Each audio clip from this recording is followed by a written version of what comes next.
ભગવાન વૈકુંઠમાં બિરાજે છે. વૈકુંઠના પણ 3 પ્રકાર છે.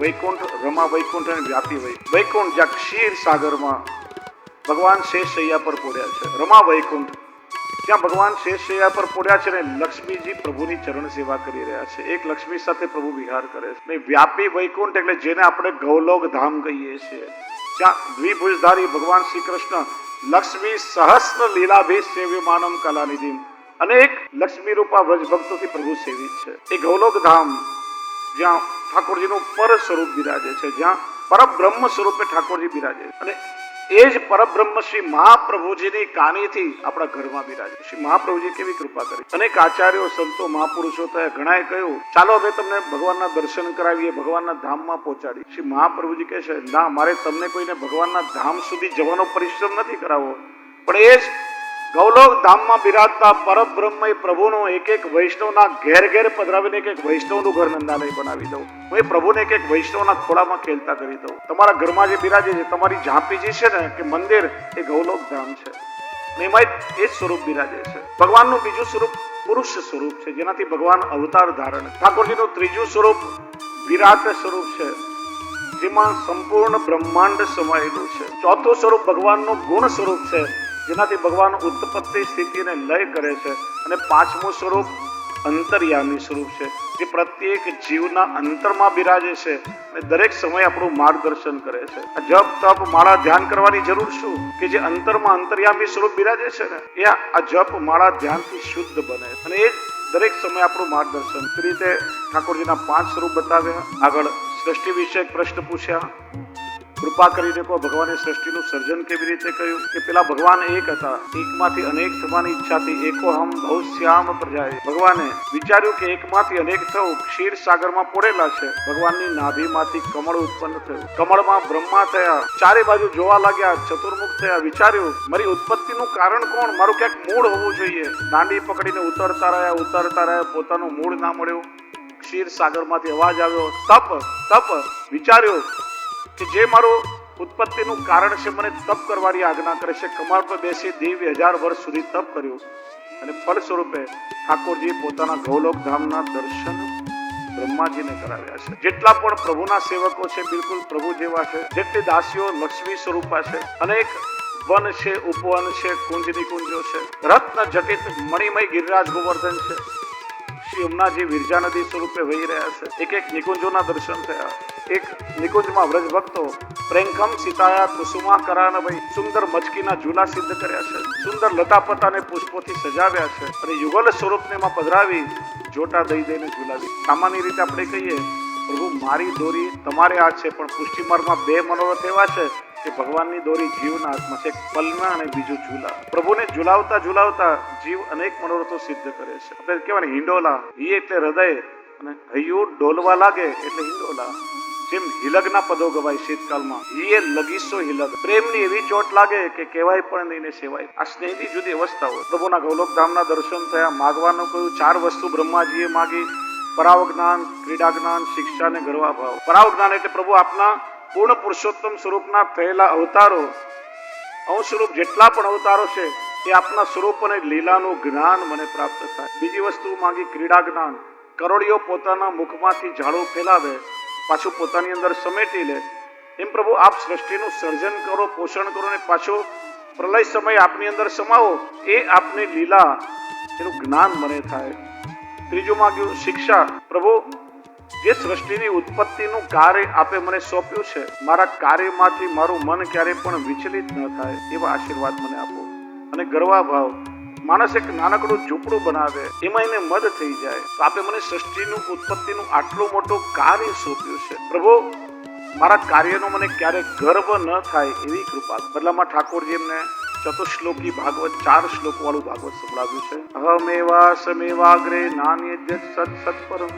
4 શ્લોકમાં આખું ભાગવત થયું કે જે આખા ભાગવતનું પારાયણ ન થાય, 4 શ્લોકનો પાઠ કરવાથી સમગ્ર ભાગવતના પાઠનું ફળ મળતું હોય. અને પુરુષોત્તમ સહસ્રનામના પાઠ કરવાથી પણ એ જ પ્રાપ્ત થાય. ઠાકોરજી કૃપા કરી. ત્યાર પછી 10મા અધ્યાયમાં પ્રારંભમાં પ્રભુની દશવિધ લીલાઓનું નિરૂપણ કર્યું છે. અત્ર સર્ગો વિસર્ગસ્ચ સ્થાનમ પોષણમૂતય મન્વંતરે ઈશાનું કથા નિરોધો મુક્તિ આશ્રય. તૃતીય સ્કંદથી 12મા સ્કંદ સુધી આ 2 સ્કંદનો વિસ્તાર, બાકીના 10 સ્કંદ. ત્રીજા સ્કંદથી 12મા સ્કંદ સુધી પ્રભુની દશવિધ લીલાઓનું નિરૂપણ કર્યું છે. અને આપણે બીજા સ્કંદને વંદન કરીએ, સૂક્ષ્મ હોય તૃતીય સ્કંદનું દર્શન કરીએ. તૃતીય સ્કંદ શ્રીજી બાવાનો દક્ષિણ બાહુ સર્ગ લીલા 33 અધ્યાયમાં છે. 4 પ્રકરણ અધિકાર, સૃષ્ટિ, ઉત્પત્તિ અને પ્રશ્નો પૂછાયા છે. સુખદેવજી કેવું ધૃતરાષ્ટ્રે વિદુરજીને મંત્રણા માટે બોલાવે. યુદ્ધના વાદળો ઘેરાઈ રહ્યા છે, ભાઈ ભાઈના લોહીના તરસ્યા થયા છે. ગમે તે ક્ષણે યુદ્ધ ફાટી નીકળશે. આ યુદ્ધ થશે તો ભયંકર વિનાશ થશે. આ યુદ્ધને રોકવા માટે શું કરવું? અને એ સમય વિદુરજીએ જે ઉપદેશ આપ્યો એ ભાગવતજીમાં વિદુર, તમારા કુળનું તમે કલ્યાણ વિચારતા હોય તો સૌથી પહેલા તમે દુર્યોધનનો ત્યાગ કરો. આ દુર્યોધન અધર્મી છે અને તમે એક પુત્ર માનીને એક મોહના કારણે તમે અધર્મીનું પોષણ કરો. આ દુર્યોધનને તમે કાઢશો ને તો યુદ્ધ નહીં થાય, તો બધા સુખી થશો. એમ જ્યારે કહી રહ્યા હતા એ સમયે દુર્યોધને કક્ષમાં પ્રવેશ અને આ શબ્દો સાંભળ્યા. ક્રોધથી કેવા લાગ્યો, આ કપટી દાસી પુત્રને કોણે અહીંયા બોલાવ્યો છે? જેનું અન્ન ખાય છે, એના વિરુદ્ધમાં માનો શત્રુનું કામ કરી રહ્યો છે. સિપાહીઓને કહ્યું, સૈનિકોને કહ્યું, આનું સર્વસ્વ લૂંટી જીવિત અવસ્થામાં કાઢી મૂકો.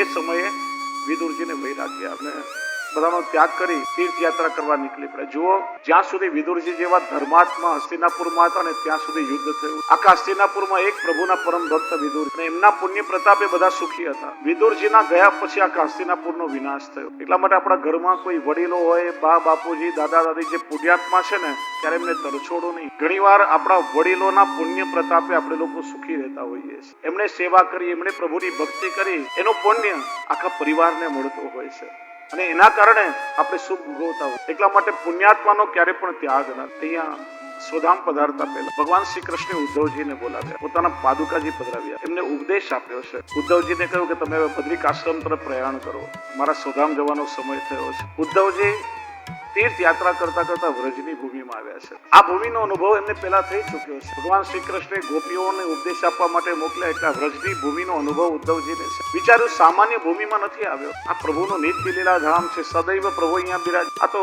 વ્રજ ગોપિકાઓની પ્રેમ ભૂમિ. ફરીથી મારા ભાગ્યનો ઉદય થયો કે અહીંયા આવવાનું સૌભાગ્ય મળે. જેટલો સમય અહીંયા રહીશ, ગ્રહણ કરીશ તો મુક્તિ પ્રભુનો પ્રસાદ ગ્રહણ કરીશ, અને મુક્તિ નામ લઈશ તો કેવલ પ્રભુનું નામ. અન્યથા વાર્તાલાપ નહીં કરું, મૌન ધારણ. જો વૈષ્ણવ, વ્રજ એ સામાન્ય તત્વ નથી. વૈષ્ણવને વ્રજના સ્વરૂપનું જ્ઞાન. મેં પુસ્તક લખ્યું છે વ્રજ માધુર્ય. એમાં ઘણા બધા વ્રજના મહાત્મ્યને બતાવ્યું. કારણ કે વારે ઘડી આપણે વ્રજમાં જતા હોઈએ, ઘણા લોકો તો વ્રજવાસ કરતા હોય, આપણે યાત્રાઓ પણ કરી હોય. મારો અનુભવ છે કે જે વૈષ્ણવ વ્રજમાં જઈને પાછા આવીને આપણે પૂછે, વૈષ્ણવ વ્રજમાં જઈને શું મેળવ્યું, શું લઈ આવ્યા? 90% વૈષ્ણવ પાસેથી એક જ ઉત્તર મળે, વ્રજમાં બહુ આનંદ આવે. યમુનાજીનું પૂજન કર્યું, નાવમાં બેઠા, વિશ્રામ ઘાટે આરતીના દર્શન કર્યા, ગિરિરાજજીને દૂધ ચડાવીને પૂજન કર્યું, 7 કોસી પરિક્રમા કરી, બેઠકજીઓમાં જારી ચરણ સ્પર્શ કર્યા, 5 કોડી કંઠી લાવ્યા, 2 કોડી પેંડા લાવ્યા, ચણા ચેવડા લાવ્યા. પાણીપુરીના તો ચટાકા હજી મોઢામાં, દહીંવાડાનો તો સ્વાદ જતો નથી. અરે હા, રબડીની તો શું વાત કરવી, બહુ આનંદ આવ્યો. પરિણામે વ્રજ સુધી જઈને પેલી કહેવત છે ને, હીરે ઘોઘે જઈ આવ્યા ને ડેલે હાથ દઈ આવ્યા.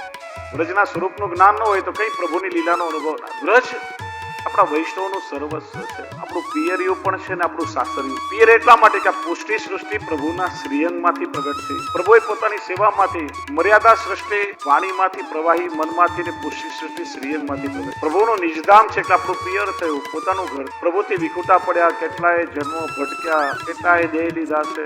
છેવટે શ્રી વલ્લભે કૃપા કરી, મનુષ્યના દેહમાં બ્રહ્મ સમાન કરાવી આપણું વરણ પ્રભુ સાથે, ઠાકોરજી સાથે વરણ થયું. સ્વામી સ્વરૂપે પ્રભુને વર્યા. વ્રજ આપણું સાસરી. દેહ છે ને દેહ છૂટ્યા પછી પણ દરેક વૈષ્ણવના મનનો સૌથી મોટો મનોરથ તો મને વ્રજવાસ ક્યારે, વ્રજમાં જવું, વ્રજમાં વાસ કરવો અને વ્રજમાં આ દેહનું છૂટવું, આ ત્રણેય કેવલ પ્રભુની કૃપાથી પ્રાપ્ત થાય, આપણા કોઈ પણ પ્રયત્નથી. ઘણીવાર 5-10 દિવસ માટે વ્રજમાં લોકો આવતા હોય અને અનાયાસે દેહ છૂટ. અમારી 2007ની પરિક્રમામાં પણ અમરેલીના એક વૈષ્ણવ દંડવતી પરિક્રમા છેલ્લે દિવસે પૂરી થઈને દંડવત કરતા રહી ગયા. આ વખતે પણ મોટા ભંડારિયાના એક વૈષ્ણવ, અમારા એક વૈષ્ણવ છે જેમને મસ્ક્યુલર ડિસ્ટ્રોફી છે, એમને આખી વ્હીલચેરમાં ગિરિરાજજીની પરિક્રમા એમણે કરાવી, પોતે પરિક્રમા કરી. નંદગામ બરસાના બધે જઈ આવ્યા, અમે બધા મુંબઈ આવ્યા, રાત્રે સત્સંગ કરીને સુતા સવારે જાગ્યા. એવી ઠાકોરજી કૃપા કરી, અનાયાસે એમને વ્રજલીલામાં સમાવી દીધા. આ પ્રભુની ઈચ્છાથી થાય, બાકી આપણા પ્રયત્નથી નહીં. મારો અનુભવ, મારા પાર્લામાં એક માજી રહેતા હતા, ઘડપણ આવ્યું, ડોક્ટરે કહ્યું કે વધારે શરીર નહીં ટકે. તો દીકરાઓને કહ્યું ભાઈ મારી ઈચ્છા છે હવે જતીપુરામાં મારે રહેવું છે, ત્યાં દેહ છોડવો છે. એક ઓરડી ભાડે લઈ માજીને રાખ્યા અને કામ કરવા એક માણસ રાખ્યો. ત્યાંની સૂકી આબોહવાથી માજી તો સ્વસ્થ થયા, 5 વર્ષ પાછા તંદુરસ્ત થયા, હેલ્ધી થઈ ગયા. મુંબઈમાં દીકરાના લગ્નનો પ્રસંગ, 5 વર્ષ વ્રજવાસ કરી મન પાછું લૌકિકમાં લલચાય. બાળકોએ કહ્યું કે બા દીકરાના લગ્ન છે, હવે વધારે નહીં રહો, કે 2-4 દિવસ આવો ને મુંબઈ, આશીર્વાદ આપીને જતા રહો. પ્લેનની ટિકિટ કઢાવી આપી. લગ્ન થયા, રિસેપ્શન થયા, 2 દિવસ પછી પાછું દિલ્હીની ફ્લાઇટની ટિકિટ હતી, 3જી દિવસે મુંબઈમાં સર્વિસ. 5 વર્ષનો પ્રયત્ન નિષ્ફળ. પ્રભુનું નિજધામ છે, પ્રભુની ઈચ્છાથી 3 સંયોગ મળે કે જે વ્રજમાં જેનો દેહ છૂટે. વ્રજ એ ભગવદ અંગ રૂપ છે, એ જીવને સીધી સાયુજ્ય મુક્તિ મળે છે, પ્રભુની લીલામાં પ્રાપ્તિ થાય. શ્રી મહાપ્રભુજી પ્રભુદાસ જલોટાને વ્રજનું દર્શન કરાવ્યું. શીતકાળના દિવસો, શિયાળાના, બંસી ભટ્ટ પર મુકામ. વહેલી સવારે ઠાકોરજીની સેવા પહોંચીને અધરામૃતની પાતળ મહાપ્રસાદ પ્રભુદાસ જલોટાની ધરી. પ્રભુદાસે શું કહ્યું? કૃપાનાથજી સ્નાન કર્યા નથી, સ્નાન કર્યા વગર મહાપ્રસાદ કઈ રીતે લઉં? ત્યારે વ્રજના અલૌકિક સ્વરૂપના દર્શન કરાવ્યા. વૃક્ષે વૃક્ષે વેણુધારી, પત્રે પત્રે ચતુર્ભુજ, યત્ર વૃંદાવનસ્તત્ર લક્ષાલક્ષ કથાકુત, રજાદપી જલ પુણ્યમ જલસોપી રજવરમ, યત્ર વૃંદાવનસ્તત્ર સ્નાત્વા સ્નાત્વા કથા. આ વ્રજ એક વૃક્ષમાં વેણુધારી પ્રભુને એક પાંદડે પાંદડે ચતુર્ભુજ ઠાકોરજી સ્વયં બિરાજ. જલ કરતા રજ અધિક છે, રજ કરતા જલ શ્રેષ્ઠ છે. રજ કઈ વ્રજમાં? મુરારી પદ પંકજ સ્ફુરદ મંદરેણુત્કટા. પ્રભુની ચરણ રજ, ગોપીઓની ચરણ રજ, જેને ઉદ્ધવજી વંદન કરે. વંદે નંદ વ્રત સ્ત્રીણામ પાદરેણુ અભિક્ષત. શ્રી મહાપ્રભુજી શ્રી ગુસાઈજીએ પરિક્રમા કરી, શ્રી વલ્લભ વિઠ્ઠલના ચરણની રજ. 84,252 વૈષ્ણવની ચરણ રજ. અને જલ કયો? સ્મરસ શ્રમજ લાણુ ભી સકલ ગાત્ર જય સંવાદ સ્વયં શ્રી યમુનાજી. તમે જલથી નાહો તો દેહ પવિત્ર થાય ને વ્રજની રજ ઉડીને લાગે તો પણ ઉદ્ધાર થઈ. અને રજ કેવી? મુક્તિ કહે ગોપાલ સો મેરી મુક્તિ બતાવે. મુક્તિ ભગવાનને કહે છે હું તો બધાને મોક્ષ આપું, પણ મુક્તિ મને કઈ રીતે મળે? મુક્તિ કહે ગોપાલ સો મેરી મુક્તિ બતાવે. ભગવાન કે બ્રજ રજ ઉડ મસ્તક લગે और મુક્તિ મુક્ત હે જાય. આ વ્રજની રજ ઉડી તારા માથે લાગશે તો હે મુક્તિ, તને મોક્ષ મળી. એવી આ વ્રજની ભૂમિ છે. જેટલા દિવસ રહીશ, લઈશ તો મહાપ્રસાદ લઈશ, અને મુક્તિ લઈશ તો પ્રભુનું નામ, નહીં તો મૌન. જો પ્રત્યેક પ્રાય સંપ્રદાયમાં, દરેક સંપ્રદાયમાં મૌન ઉપર ભાર અપાયો છે. બને તો અઠવાડિયામાં 1 દિવસ બધાએ મૌન ધારણ કરવું. કેમ કે શબ્દ એ બ્રહ્મ છે. શબ્દ બોલીએ ત્યારે શરીરમાંથી ઘણી બધી ઉર્જા પ્રગટ થાય. કોઈ ટીચર હોય કે વકીલો હોય, કોર્ટમાં દલીલો કરતા હોય કે કથા કોઈ કરે ને તમે પૂછો કે આખો દિવસ બોલી બોલીને સાંજે કેટલો થાક લાગે, અઠવાડિયામાં 1 દિવસ મૌન રાખો તો એ ઉર્જા પાછી રીજનરેટ એનર્જી મળે. પણ મૌન કોને કહેવાય? શ્રી હરિરાયજી શિક્ષાપત્રમાં એનું સ્વરૂપ બતાવે છે. નિરુદ્ધ વચનો વાક્યમ આવશ્યક્યમ ઉદાહરણ. વૈષ્ણવોએ જેમ મનનો નિરોધ પ્રભુમાં કરવો એમ વાણીનો પણ નિગ્રહ કરવો. અને ઠાકોરજીની સેવામાં જરૂર હોય એટલે ખપ પૂરતી વાણીનો પ્રયોગ કરો. કારણ વગર બોલબોલ ના કરો. આખો દિવસ આપણે બોલબોલ કરીએ, ના બોલવાનું બોલીએ, આપણા શબ્દથી કોઈને ઘાવ લાગે, કોઈનું મન દુખાય તો એનાથી મુખરતા દોષ લાગે. જેમ કહેવાય ને, રોગનું મૂળ ખાંસી, ઉધરસ થઈ હોય અને 1-2 મહિના કંટ્રોલમાં ના આવે તો ચેકઅપ કરાવવું પડે. એમાંથી ઘણા બધા રોગ થઈ શકે. એમ દોષોની શરૂઆત મુખરતા દોષ. આ મુખરતા દોષ એટલે શું? આપણે આમ જલ્દી ના માનીએ, પણ આપણી કોઈ વાતને અમેરિકા કે યુરોપના સાયન્ટિસ્ટો એના પર રિસર્ચ કરે અને ત્યાંનો સિક્કો લાગે એટલે આપણે માનીએ. ઘણી બધી વાતો કહી ને. આજે કઈ એવી વસ્તુ છે કે આપણે માનીએ કે આપણે કમ્પ્યુટર એજમાં, જેટ એજમાં જીવી રહ્યા છીએ. પેલા શું નહીં થતું હતું? આજે સુપરસોનિક અને હાઇપરસોનિક જેટ વિમાનો ઉડે છે. એ સમયે મંત્રથી પુષ્પક હંસ વિમાનો ઉડતા હતા. સ્પિરિચ્યુઅલ પાવર એટલો ડેવલપ હતો, સ્પિરિચ્યુઆલિટી હતી લોકોમાં, અધ્યાત્મ વિકસિત હતું. કદાચ તમે જુઓ, ગૂગલમાં સર્ચ કરો, આજે આર્કિયોલોજી વાળાએ શ્રીલંકામાં ખોદકામમાં એને રાવણનું વિમાન મળ્યું છે, જેમાં સીતાજીનું હરણ કરીને. આજે પણ આખા વર્લ્ડના સાયન્ટિસ્ટો એમાં લાગેલા છે કયા ફ્યુઅલથી ઉડતું હશે, કઈ કઈ કમ્પાર્ટમેન્ટની વ્યવસ્થા, કયું એન્જિન હશે. એ સમયનું સાયન્સ ડેવલપ હતું. આજે ટેસ્ટ ટ્યુબ અને ક્લોનિંગથી બાળકોના જન્મ થાય તો મહાભારત કાળમાં જો કુંતાજી ધર્મરાજ પાસે, પવનદેવ પાસે, ઇન્દ્ર પાસે મંત્રથી પુત્ર પ્રાપ્ત. ક્લોનિંગ જેને કહીએ, શરીરના કોષમાંથી એક જેવા રૂપ રંગ ધરાવતા અનેક પેદા થઈ શકે. આજે એના પર બેન છે વર્લ્ડ વાઇડ. કેમ કે એનો મિસયુઝ થઈ શકે. કોઈ આતંકવાદી કે કોઈનો ક્લોન થાય તો આખું વિશ્વ મુશ્કેલીમાં આવે, એટલે પ્રતિબંધ છે. પણ એ તમે રામાયણ કાળમાં જુઓ, સૌભરી ઋષિએ 50 પોતાના જેવા રૂપ પ્રગટ કરીને રાજાની 50 કન્યાઓ સાથે લગ્ન કર્યા.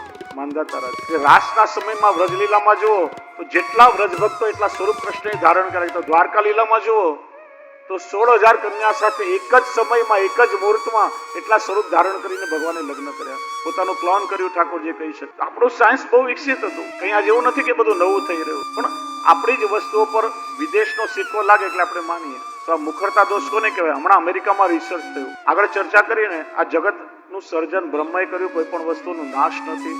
તો વિચાર્યું કે માણસ જે બોલતા હોય શબ્દ ક્યાં જતા હશે? તો બીજા ગ્રહ પર સેટેલાઇટ મૂકીને એ લોકોએ રિસર્ચ કર્યું કે માણસના શબ્દ ધ્વનિના તરંગોના રૂપમાં, સાઉન્ડ વેવ્સના રૂપમાં પરિવર્તિત થાય. હું જેમ બોલું એ સાઉન્ડ વેવ્સ માઇક્રોફોનમાં જાય, એમ્પ્લીફાયરમાં જાય, સ્પીકરમાં તમે ફરી સાંભળી. એ ધ્વનિના તરંગો 40 દિવસમાં પૃથ્વીનું ભ્રમણ કરી અને પાછા એ તરંગો જ્યાંથી નીકળ્યા હોય ત્યાં આવીને આ મસ્તિષ્કને અસર. અને પ્રેક્ટિકલ એક ઉદાહરણ આપ. ટીવીની સામે તમે બેઠા છો, મનપસંદ સિરિયલ ચાલી રહી છે, ફેવરેટ ડિશ તમારી સામે છે, બાળકો પ્રેમથી રમી રહ્યા છે, તમારી ઘરવાળી બહુ આમ પ્રેમથી તમારી પાસે, બને ઓછું એવું પણ આપણે કલ્પના કરી, બધું તમને અનુકૂળ છે, બધું અનુકૂળ છે, ને છતાંય કે આજે મારું મૂડ બરાબર નથી, મારું મૂડ બગડવાનું કારણ શું? તો 40 દિવસ પહેલા તમારા મોઢામાંથી નીકળેલા શબ્દો, એના તરંગો આવીને તમારા મસ્તિષ્કને અસર. એટલે માણસનું મન વિચલિત થઈ. શબ્દમાં તાકાત છે, ઘાવ લગાડી પણ શકે ને રૂજાવી. એટલા માટે સમજી વિચારીને વાણીનો ઉપયોગ, કારણ વગર વ્યર્થ વાણી ના બોલો. સેવામાં જરૂર હોય એટલી વાણીનો ઉપયોગ કરો. એ ઘણા લોકો મૌનમાં પેલું પાટી પેન લઈને બેસે કે આમ ઈશારાથી વાતો કરે ને ના સમજાય ને પછી બધા લોચા, કામ બગડે. હું ઘણી વાર કહું, એકવાર પતિ પત્નીમાં થોડો ઝઘડો થયો, વાત વધી, બંને નક્કી કર્યું કે અઠવાડિયું એકબીજા સાથે નહીં બોલવું, નહીં તો બહુ લાંબુ ચાલે. કંઈ પણ કામ પડે તો કાગળમાં લખીને કે ચા પીવી હોય તો પેલો લખે, ચા બને એટલે પેલી લખીને મૂકે ચા બની પી. 2-3 દિવસ પછી બિઝનેસના કામથી પેલાને બહાર જવાનું, સવારે 6 વાગ્યાની ફ્લાઇટ હતી, ચિઠ્ઠી લખીને મોકલી કે મને સવારે 4 વાગે જગાડી દે. સવારે પેલાની આંખ ખોલી તો ઘડિયાળમાં 8 વાગે. પછી મૌન સંયમ છૂટ્યું, ખબર પડતી નથી, મને લાખોનું નુકસાન થઈ ગયું, દેખાતું નથી. આ ચિઠ્ઠી લખીને મૂકી છે, મને 4 વાગે જગાડો કે અવાજ નહીં, શાંતિ રાખો, બાજુમાં બીજી ચિઠ્ઠી લખી વાંચો, લખ્યું હતું 4 વાગ્યા જાગી જાઓ. એવું મૌન શું કામ? શ્રી હરિરાયજી કહે છે કે જરૂર પૂરતી વાણી, એનાથી આપણું કામ. ઉદ્ધવજી એ જ કહે છે કે રહીશ ત્યાં સુધી ભગવત નામ. ત્યાં જ વિદુરજી આવ્યા. પ્રભુના ધામમાં પ્રભુના બંને ભક્તો ભેગા થયા, પરસ્પર જય શ્રી કૃષ્ણ કરીને અભિવાદન કર્યું. બે વૈષ્ણવ ભેગા થાય ત્યારે એકબીજાનું અભિવાદન જય શ્રી કૃષ્ણ. આ જય શ્રી કૃષ્ણનો અર્થ શું? બે જણની લડાઈ થાય ને તો એકનો જય થાય, બીજાનો પરાજય થાય. હું તો પહેલાથી જ મેં તો મારા પ્રભુના ચરણનો આશ્રય કરી લીધો. હું તો શરણાગત જીવ છું. મેં તો મારા જીવનમાં સદાય મારા પ્રભુનો જય સ્વીકાર્યો છે. તમારા હૃદયમાં જ પ્રભુ બિરાજે છે. તો આપણા બંનેના હૃદયમાં બિરાજતા ભગવાન શ્રી કૃષ્ણનો સદાય જય જયકાર થાઓ, એનું નામ છે જય. તો વૈષ્ણવ એક સૂત્ર હંમેશા યાદ રાખો, કોઈને ફોન કરો, સામે મળો, હાય હલ્લો છોડો અને જય શ્રી કૃષ્ણ. આપણી વૈષ્ણવતાનો પરિચય થાય ને મુક્તિ. કૃષ્ણના સમાચાર પૂછ્યા, ઉદ્ધવજીના નેત્રમાંથી અશ્રુ વહેવા લાગે. દુર્ભાગો બતલો કોયમ યાદવો નિતરામ. આ યાદવો દુર્ભાગી છે. બે જણને દુર્ભાગી કહેવામાં આવ્યા, યાદવો અને કુબજા. જે કુબજાને પ્રભુ અલૌકિક સુખ દેવા માંગતા હતા અને લૌકિક સુખ નહીં માંગતા. અને યાદવો, જે યાદવ કુળમાં ભગવાન શ્રી કૃષ્ણ જેવા યુગ પુરુષ પરબ્રહ્મ પોતે પ્રગટ્યા, એ ભગવાનને ઓળખી ના શક્યા, ના એમની પાસે કઈ જ્ઞાન મેળવી શક્યા, ન એની સેવા કરી શક્યા, અને એમને પ્રભુ અમને છોડીને સ્વધામ ચાલ્યા ગયા. એટલા માટે દુર્ભાગ્ય. વૈષ્ણવ એક વાત તમને કે આપણને વૈષ્ણવ કુળમાં જન્મ મળ્યો છે, પણ તમારી વૈષ્ણવતાનું તમને જ્ઞાન ન હોય તો વૈષ્ણવ કુળમાં જન્મ મળ્યો શું કામ? કરોડો રૂપિયાનો હીરો તમને મળ્યો હોય પણ તમે પથ્થર જ સમજતા હો, એનાથી ધનવાન ના થવા. પ્રભુએ કૃપા કરી વૈષ્ણવ કુળમાં જન્મ આપ્યો છે, પણ આપણે પોતાના સ્વરૂપને જ ના ઓળખીએ અને એમને પાછા આટો મારીને ચાલ્યા જઈએ તો વૈષ્ણવ કુળમાં જન્મ મળ્યો શું? એ વાસ્તવમાં દુર્ભાગ્ય. એટલે યાદવ કુળમાં ભગવાન પ્રગટ્યા પણ અમે ઓળખી જ ના શક્યા, એટલે યાદવોને દુર્ભાગ્ય કયા છે. પ્રભુની લીલાઓનું સ્મરણ કર્યું છે. આગળ પ્રશ્ન પૂછાયો છે કે માણસના જીવનનું પરમ લક્ષ્ય છે. ઈષ્ટની પ્રાપ્તિ એ દરેક વ્યક્તિએ પોતાના લક્ષ્યની પ્રાપ્તિ માટે પુરુષાર્થ, જીવનમાં એક લક્ષ્ય નક્કી રાખવું જોઈએ અને એ લક્ષ્યને પામવા માટે માનવી બધો પુરુષાર્થ. બાકીની એમ આપણે જીવીએ તો એનો કઈ મતલબ નથી. હું ઘણી વાર કહું, એક ગામમાં એક સંત આવ્યા, એક વિદ્યાર્થી પગે લાગવા આવ્યો. સંતે પૂછ્યું, બેટા શું કરે? તો એસએસસીમાં ભણું છું. એસએસસીમાં ભણીને શું કરીશ? સારા માર્કે પાસ થઈશ અને 12th એડમિશન લઈશ. ચલ માની લે તું ફર્સ્ટ ક્લાસ બસ પાસ થયો, તને 12મીમાં એડમિશન મળ્યું, પછી એમાંય સારા માર્ક લાવીને મેડિકલમાં એડમિશન. માની લે તને આ દેશની સારામાં સારી મેડિકલ કોલેજમાં એડમિશન મળી ગયું, પછી સારો સર્જન ડોક્ટર બની. માની લે તો એક મોટો સર્જન ડોક્ટર બની ગયો, પછી મારી પોતાની હોસ્પિટલ બનાવી. માની લે આધુનિક સુવિધા વાળી તારી હોસ્પિટલ બની ગઈ, પછી પછી હું લગ્ન, માની લે સંસારની સુંદર કન્યા સાથે તારા લગ્ન થઈ ગયા, પછી મને બાળકો થાય, પછી સાંભળીને કંટાળી ગયો, પછી શું, પછી હું મરી જઈશ. કે મરવા માટે તારે આટલું બધું કરવું પડે? અમારે ત્યાં લોકો એમને મરી જાય. કઈ ના કરો તો મરવાનું તો છે, તો શું મરવા માટે આટલી મહેનત કરવી પડે? વાસ્તવમાં જીવનમાં મેળવવું શું છે? આપણું ડેસ્ટિનેશન શું છે? શું પામવું છે જીવન? એના માટે માનવીના જીવનનો પુરુષાર્થ. આગળ વિદુરજી પ્રશ્ન કરે છે, સુખાય કર્માણિ કરોતિ લોકો નતૈ સુખમ વા નિદુઃખ પારમેવ. પ્રત્યેક જીવ સુખ મેળવવા પ્રયત્ન કરે છે, છતાં સુખ મળતું નથી અને જીવનમાં દુઃખ આવે છે. એનું કારણ શું?